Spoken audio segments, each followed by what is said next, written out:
Saludamos a la doctora Alexandra Vallejo. Ella es jueza en la Corte Provincial de la SUAY y acaba de cumplir un periodo como presidenta de esta Corte. Doctora Vallejo, al tiempo de darle la bienvenida, quisiéramos compartir con usted, sobre todo nuestro público con usted, lo que ha significado esta experiencia frente a la Corte en tiempos tan conflictivos para la justicia ecuatoriana. Gracias, Gustavo, por la invitación. Ante la pregunta realizada, efectivamente, ha sido 2 años en los que ha sido crítico el tema de la administración de justicia. Y yo tengo que reiterar lo que he venido diciendo todo este tiempo. Azuay ha sido y sigue siendo un referente a nivel nacional en la administración de justicia. No hemos tenido casos de corrupción de jueces y juezas. Sin embargo, todo lo que ha sucedido nos ha afectado. Se ha tratado y lo que se ha hecho, más bien no se ha tratado, no se ha hecho, es una presidencia de puertas abiertas, tanto a usuarios internos como externos. Se ha intentado también transparentar nuestras decisiones a través del tema de justicia abierta. Sin embargo, hace unos 6 meses puede ser, tuvimos un golpe muy fuerte por parte del Consejo de la Judicatura cuando se emitió una directriz que impedía que se compartan los links con los usuarios del sistema de justicia y con el público en general. El alcalde Cristian Zamora inclusive había indicado su molestia respecto a algunas decisiones jurisdiccionales y había pedido que un equipo de comunicación del municipio pueda ir a las audiencias. Esto se solucionaba, como otros tantos casos, en base a la justicia abierta, obviamente con ciertas excepciones en las que hay privacidad. Ahora el sistema aquí en Azuay, el sistema judicial está funcionando dentro de la normalidad. Sin embargo, tuvimos un revés con el tema de justicia abierta, cuando hace aproximadamente unos 6 meses el Consejo de la Judicatura emitió la directriz que prohibía compartir links de audiencias, excepto para las partes procesales. El días anteriores, un par de meses, inclusive el alcalde Cristian Zamora indicaba que él había pedido al Consejo de la Judicatura que se le permita a través de equipos de comunicación del municipio asistir a ciertas audiencias. Esto no hubiera sido necesario si es que hubiéramos continuado con el tema de justicia abierta, que yo sigo manteniendo y lo mantendré siempre, que es la única manera de transparentar nuestras decisiones y legitimarnos, obviamente. Quisiera que nos comente también esa parte en la cual usted fue víctima del sistema que venía funcionando a nivel nacional, cuando un concurso nacional de jueces para la Corte Nacional de Justicia, paradójicamente, inexplicablemente, a usted se le calificó con cero, desconociendo su experiencia laboral. Sí, esto fue, realmente yo me quedé muy sorprendida, pasé la primera fase que era la calificación de méritos y justamente cuando se nos calificó experiencia laboral, yo recibí la puntuación de 0/29, me parece. Terrible, porque se desconocen 23 años de ejercicio público, 12 años en la Defensoría del Pueblo, más casi 12 años ya que tengo aquí en la función judicial, siendo jueza desde primera instancia. Y lo que había indicado y había sido muy clara es que yo no iba a impugnar esta calificación porque para mí el concurso estaba con cancha inclinada y efectivamente no lo hice. Aparte de esto, han venido y este conocimiento público los temas de las pruebas de confianza, famosas pruebas de confianza. Inclusive se han planteado algunas acciones de protección por esto. De hecho, el Colegio de Abogados de Pichincha planteó una acción de protección en la que se hizo conocer mi caso y una jueza del Cantón Quito suspendió el concurso, lo cual ha sido acogido obviamente para dar cumplimiento por parte del Pleno del Consejo de la Judicatura. Estamos a la espera de ver qué es lo que va a pasar, si es que solamente va a quedar suspendido o se va a declarar nulo o va a empezar desde alguna etapa específica el concurso. Hubo una cantidad de dudas sobre este concurso. ¿Qué conclusiones sacó usted? Y le pregunto de una vez, ¿volvería usted a concursar cuando nuevamente se abra este concurso? La verdad es que no, yo quedé completamente decepcionada y yo he participado en dos concursos públicos, primero para jueza de primer nivel, después para jueza de segunda instancia, entonces a mí nadie me ha regalado nada y donde estoy lo he llegado por mis méritos. No creo que sea el momento para participar en un concurso nuevamente. Quizá en 3 años, cuando la situación en la justicia esté más estable, piense y lo haga. Por ahora no. ¿Fue parte este concurso de esta situación que se dio, que lo ha revelado el caso Metástasis, de que buena parte de la justicia ecuatoriana estaba infiltrada y que había direccionamiento y habría intenciones de cooptación? No podría asegurar eso. Lo que sí tendría que decir, y hay que ser claros también, que había algunos jueces que estaban concursando y no sé si es que la intención en un determinado momento fue favorecer a algunas personas o no, pero inclusive ya en la calificación, ya con las pruebas escritas, antes de las pruebas orales que tenían que dar y que quedaron suspendidas, inclusive fue evidente que algunos concursantes, y justamente que se desempeñan ahora como jueces de la Corte Nacional, se les calificó hasta 9, 10, 12 preguntas, subiendo inclusive, le digo, estaban como en el puesto 12, 15 y subieron al primero y al segundo puesto. Entonces eso fue más que evidente. No podría decir desde adentro, pero sí desde muy cerca. ¿Cómo vio usted el funcionamiento de ese Consejo de la Judicatura bajo las direcciones de Vilma Terán? A ver, ya lo he hecho referencia al tema de la justicia abierta, por ejemplo, que fue un atropello. Mi criterio muy personal es que la persona que está sentada como presidente o como presidenta del Consejo de la Judicatura tiene que sentarse a trabajar, en lugar de estar como estuvo el doctor Terán paseando por todo el país. Y lo que yo decía parecía más político en campaña que una autoridad de la más alta función del Estado que requiere estabilidad durante todo este tiempo y más ahora en estos momentos. Esa es mi percepción. Creo que se hicieron cosas que no estaban apegadas a la Constitución, no estaban apegadas a la ley. Y bueno, los resultados son claros, ¿no? Tenemos al expresidente del Consejo de la Judicatura y a un vocal en la cárcel. Lamentable. Y esta serie de problemas que se han dado y que nuevamente quedan evidentes de que fueron manipulaciones de la justicia, esta penetración de grupos criminales en la justicia que funcionaban con estas ventajas de obtener rebaja de penas o dilatar o simplemente lograr que no se les sentencie o utilizar medidas cautelares en forma tramposa.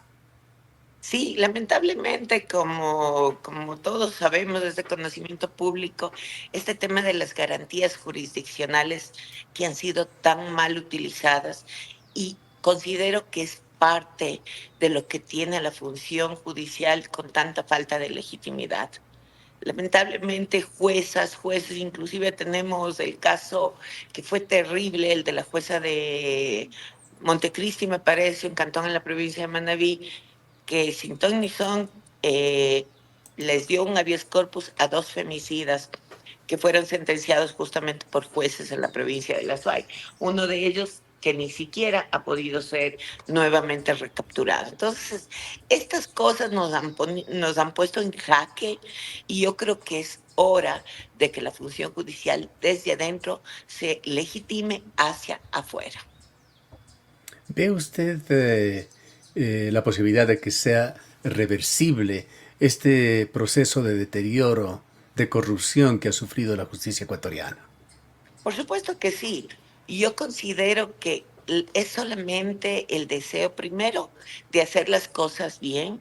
Segundo, no sabemos lo que va a pasar de aquí a enero del 2025, pero no hay que olvidar que en enero del 2025 se tiene que elegir nuevamente a los 5 vocales del Consejo de la Judicatura.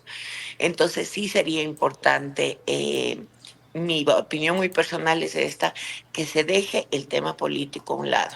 Sí me preocupa que en la consulta popular no conste ni una sola pregunta respecto al Consejo de la Judicatura, respecto a justicia abierta. Yo creo que si es que el control político o las instituciones, los partidos políticos salen del control del Consejo de la Judicatura, las cosas van a mejorar. Para mí, y es mi criterio muy personal, el Consejo de la Judicatura tenía que ser lo que era antes, parte de la Corte Suprema de Justicia, y las cosas indudablemente serían mucho mejor. el tema de justicia abierta es un tema que tiene que ser ya no los jueces que quieren sí, las juezas que quieren no, sino que tiene que ser obligatorio. Para mí, dos preguntas claves para mejorar el sistema de justicia deberían ser esas. En la consulta popular, lamentablemente, no, ni siquiera se toca el tema del Consejo de la Judicatura, sino un tema de evaluación de jueces y juezas que no necesita ir a consulta popular porque está en la ley. A nosotros nos tienen que evaluar, pero no entiendo por qué tendría que ir esto por consulta popular. Me parece que es la pregunta 8 de la primera tanda de preguntas que se Es enviar. envió a la Corte Constitucional, que pide la evaluación de los operadores de justicia, revisiones del patrimonio, pero nos preguntamos, ¿no existe esto ya en la ley? ¿No son esas obligaciones, además, primarias, fundamentales del Consejo de la Judicatura? A ver, todo eso está en la ley. El tema de evaluaciones tienen que ser periódicas y tienen que ser hechas por el Consejo de la Judicatura. En cuanto al tema de revisión de patrimonio y todo, tenemos a la UAFE y aparte tenemos a la Contraloría. Nosotros cuando nos posesionamos como jueces y juezas tenemos que presentar declaraciones juramentadas y de hecho las tenemos que presentar periódicamente cada 2 años. Entonces, por eso le repito, Gustavo, para mí esa pregunta realmente es intrascendente y yo considero más bien que se está gastando demasiado dinero en preguntas que son básicamente vía legislativa, las cosas que no existen. El resto está en la ley.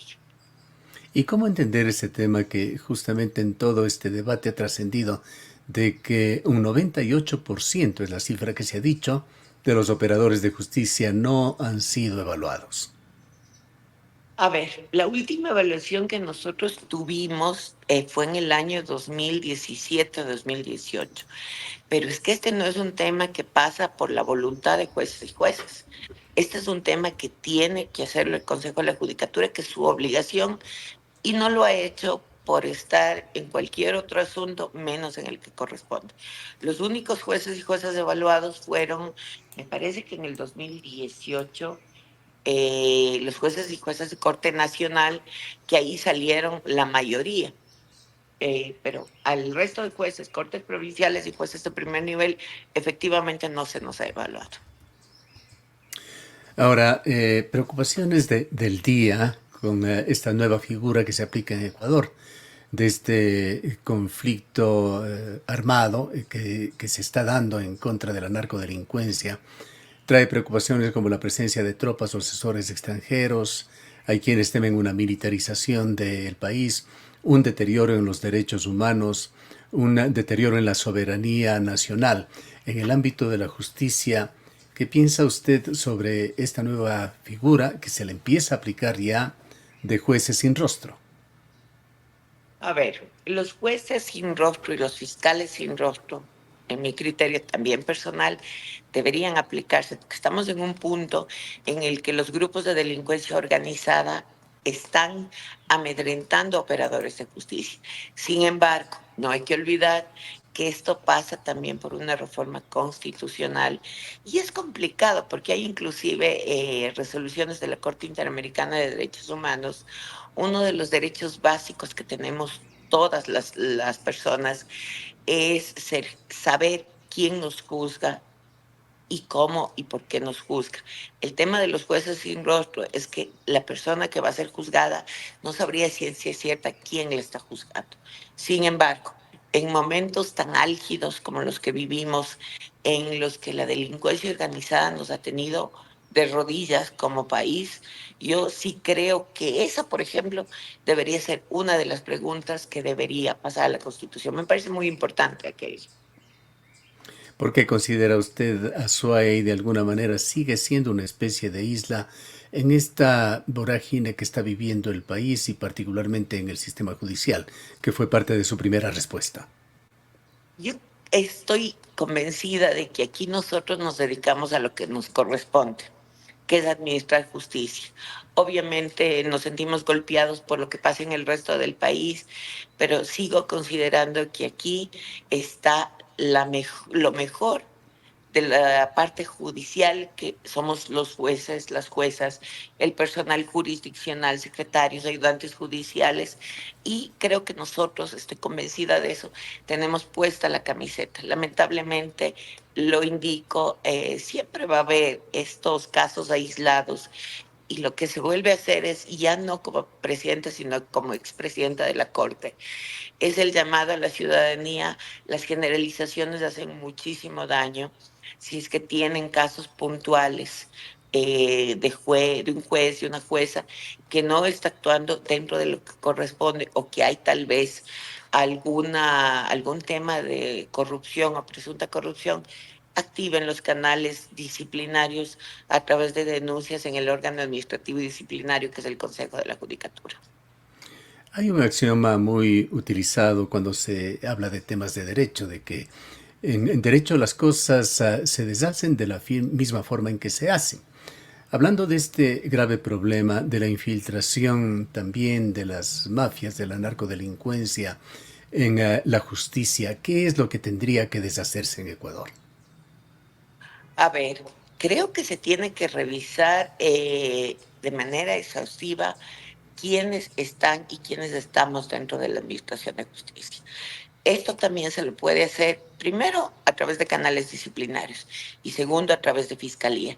Yo creo que la labor de la fiscal ahora, con el caso Metástasis, ha sido importantísima para poder justamente sacar a esta gente o sacar a la luz eh, las actividades narcodelictivas al interior de la función judicial, que lamentablemente han ingresado.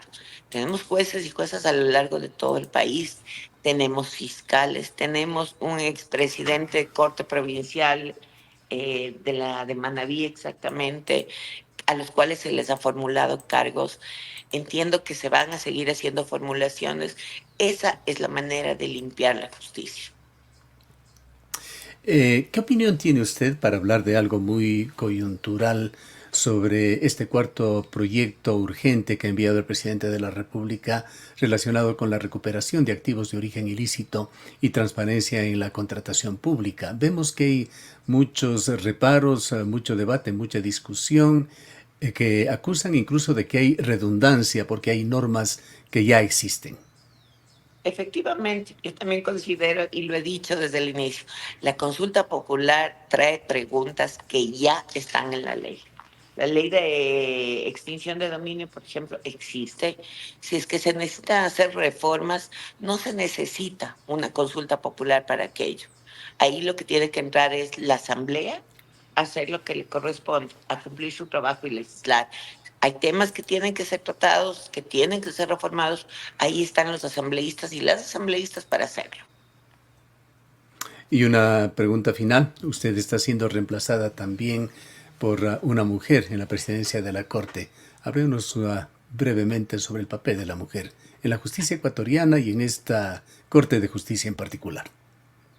A ver, yo considero que las mujeres estamos tan preparadas como los hombres para desempeñar funciones en la administración de justicia y en cualquier lugar en el que se nos ponga.